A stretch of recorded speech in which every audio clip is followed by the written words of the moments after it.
What's up, everybody? It's Old Man Winter 8 for Sun and Ski Sports, and we're going to find out if the Jones Tweaker is a wise buy for you.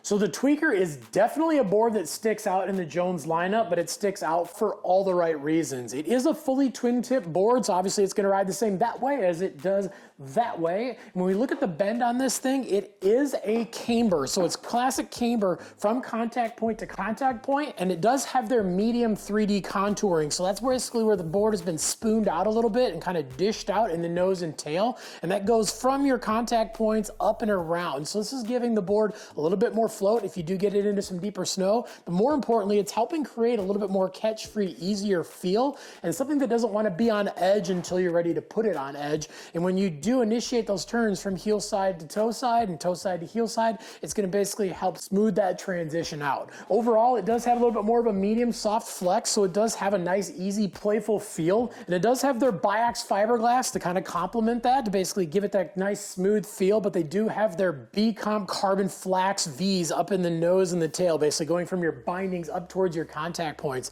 So this way you can have that nice, easy, smooth feel in between your feet and a board that wants to twist itself and be very predictable from edge to edge. But when you go to load this thing up off of the jumps, you're going to get a ton of pop and a ton of power. You're also going to get that extra stability on your landings. If you land a little bit heavy on the front, you're going to really flex those V's, and it's going to want to set you back down to that center stance position.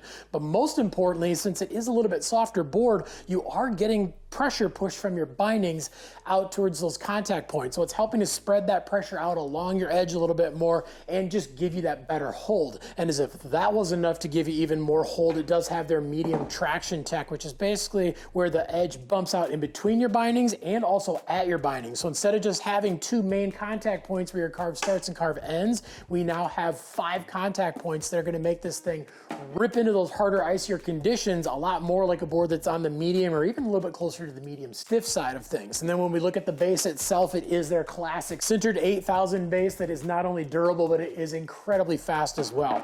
But is the Jones Tweaker a wise buy for you? Well, this is definitely for those intermediate to advanced riders who are looking for high-end park performance, but they don't want something that's going to keep them stuck in the park. Like we said, that medium soft flex overall gives it that nice easy feel that you want out of a park board. But then when we're talking about those carbon V's in the nose and tail, that traction tech, this thing is going to push back and it's going to hold its own when you are riding a little bit faster on those groomers. This really is a board that you're probably going to end up spending most of your time riding the park, but when the jumps and the rails and everything starts to get a little bombed out, you can still go out, ride a little bit faster, and rip some carves on some groomers. But if you got any questions beyond anything we talked about in the video, definitely leave some comments down below. Also, make sure to like and subscribe to the Sun and Ski YouTube channel, and make sure to head on into your local Sun and Ski so you can check out the Jones Tweaker for yourself. And if you don't have one nearby, no problem. You can always just look them up at sunandski.com.